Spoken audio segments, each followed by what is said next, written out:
অসাধারণ শিক্ষণীয় একটি গল্প। একসময় এক গ্রামে বাস করতো এক কাঠমিস্ত্রি।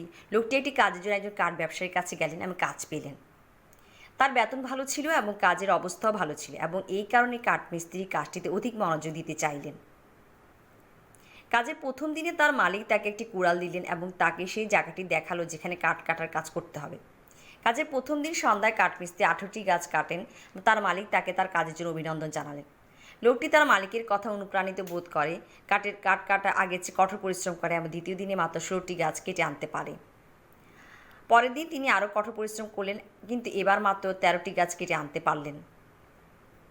অনেক চেষ্টা করেও দিনে দিনে গাছ কাটার সংখ্যা কমতে থাকে। এই কারণে কাঠমিস্ত্রির খুব খারাপ লাগলো।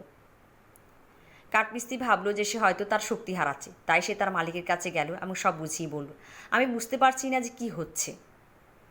তার মালিক সমস্যাটি বুঝতে পারলেন এবং জিজ্ঞেস করলেন, আপনি শেষ কবে আপনার কুড়ালটি ধারালো করেছিলেন?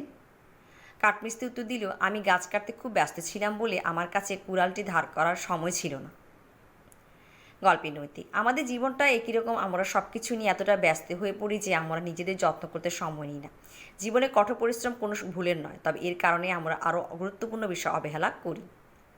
আমাদের সকলেরই বিনোদন করার এবং চিন্তা করা এবং ধ্যান করার জন্য সময় দিতে হবে। আমরা যদি নিজের জন্য এতটা সময় না দিই, তাহলে আমরা নিস্তেজ হয়ে পড়ব এবং আমাদের কার্যকারিতা হারাবো।